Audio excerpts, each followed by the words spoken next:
नमस्कार, मैं हूं अंकुर और आप देख रहे हैं सत्यहिंदी.com। सत्य हिंदी का एंड्रॉइड ऐप आ चुका है। उसको डाउनलोड करने के लिए आप इस वीडियो के डिस्क्रिप्शन में जा सकते हैं। वहां पे आपको एक लिंक मिलेगा जहां से आप ऐप को डाउनलोड कर सकते हैं। इसके अलावा इस ऐप को आप गूगल प्ले स्टोर से भी डाउनलोड कर सकते हैं।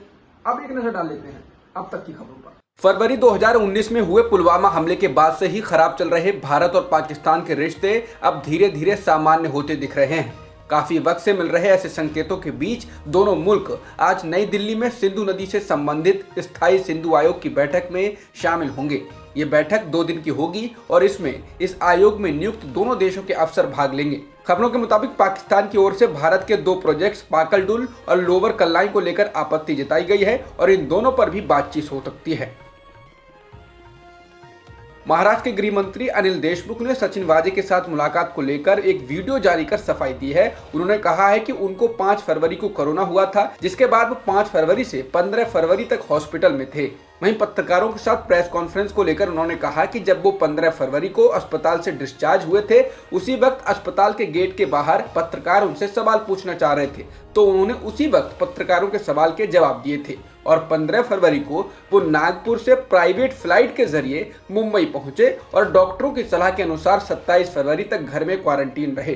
पहली बार वो घर से बाहर 28 फरवरी को निकले थे। तमिलनाडु में चुनाव के मद्देनजर बीजेपी ने अपना घोषणा पत्र जारी कर दिया, जिसके तहत राज्य में 50 लाख नई नौकरियां पैदा करने के अलावा कक्षा 8वीं और 9वीं के स्कूली छात्रों को मुफ्त टैबलेट, किसानों की तरह ही मछुआरों को भी हर साल 6,000 रुपए की आर्थिक सहायता देने जैसे वादे किए गए हैं। इसके अलावा बीजेपी ने कहा है कि वो सरकार बनते ही राज्य में धर्मांतरण विरोधी कानून लेकर आएगी, जिससे जबरन या बहला फुसलाकर कराए गए धर्मांतरण को आपराधिक बनाया जा सके। इसके अलावा बीजेपी ने गोहत्या को रोकने के लिए भी कानून लाने का वादा किया है। पंजाब के मुख्यमंत्री अमरिंदर सिंह ने एक्सप्रेस अड्डा में बोलते हुए उनके राजनीतिक भविष्य को लेकर चल रही अटकलों को समाप्त करते हुए कहा कि वे पंजाब को औद्योगिक और कृषि संबंधी बदहाली से बाहर निकालने के लिए अगला चुनाव लड़ने जा रहे हैं। कैप्टन ने कहा कि उन्होंने अपने राज्य के साथ रहने के लिए 2 बार संसद से इस्तीफा दिया है। उन्होंने कहा यह उनका फर्ज है कि वो लोगों की मदद करें। आज सरदार भगत सिंह, सुखदेव और राजगुरु की शहादत को 90 साल हो गए हैं। इसी के उपलक्ष्य में शहीद दिवस पर किसान संगठनों ने लोगों से अपील की है कि वो अलग अलग आंदोलन स्थल पर इकट्ठे होकर आंदोलन को तेज करें। किसान आज के दिन युवा दिवस के रूप में मना रहे हैं। किसान एकता मोर्चा के ट्विटर अकाउंट पर कहा गया है कि सुखदेव व राजगुरु के बलिदान दिवस पर कोटि कोटि नमन। 90 वर्षों के बाद आज हर किसान भगत सिंह का रूप लिए दिल्ली सरहद पर अपने हक की लड़ाई लड़ रहा है। 1931 में हुए थे देशभक्त शहीद, 2021 में हो रहे हैं किसान शहीद। आज शहीद दिवस के मौके पर देश सरदार भगत सिंह, सुखदेव, राजगुरु जैसे वीर जवानों को नमन कर रहा है। आज ही के दिन अंग्रेजों हुकूमत ने साल 1931 में इन तीनों क्रांतिकारियों को फांसी के फंदे पर चढ़ा दिया था। शहीद दिवस के अवसर पर प्रधानमंत्री मोदी समेत देश के कई बड़े नेताओं ने शहीदों को श्रद्धांजलि दी है। भारत में कोरोना के मामलों में हर रोज तेजी आ रही है। पिछले एक दिन में देश में 40,715 कोरोना संक्रमण के नए मामले दर्ज किए गए हैं और 199 लोगों की जान गई है, जिसके साथ ही देश में कुल संक्रमितों का आंकड़ा 1,16,86,000 के पार हो गया है और मृतकों की संख्या 1,60,000 से अधिक हो चुकी है। फिलहाल एक्टिव मामले 3,45,000 से अधिक हैं। वहीं देश भर में कुल 4,84,94,000 से अधिक लोगों को वैक्सीन की डोज दी जा चुकी है।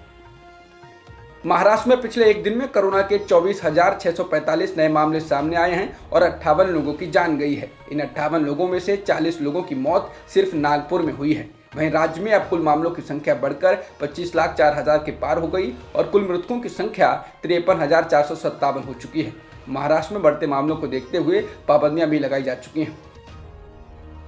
कोरोना वायरस के बढ़ते संकट के बीच उत्तर प्रदेश सरकार ने 8वीं तक के स्कूलों को 24 मार्च से 31 मार्च तक बंद कर दिया है। इसके अलावा उन सभी शैक्षणिक संस्थानों को भी बंद करने का निर्णय लिया गया है जहां परीक्षाएं नहीं हो रही हैं। देर रात योगी आदित्यनाथ द्वारा बुलाई गई बैठक के बाद ये फैसला किया गया। बता दें, यूपी में सोमवार को 542 कोरोना संक्रमण के नए मामले सामने आए थे। अमेरिका के कोलोराडो के बोल्डर स्थित एक सुपरमार्केट में एक व्यक्ति ने गोली चलाकर 10 लोगों की हत्या कर दी। इन 10 लोगों में एक पुलिस अधिकारी भी शामिल है। हमलावर को पुलिस ने हिरासत में ले लिया है। व्हाइट हाउस प्रेस सचिव जेन साकी ने ट्वीट करके बताया है कि राष्ट्रपति जो बाइडेन को गोलीबारी की घटना के बारे में जानकारी दी जा चुकी है।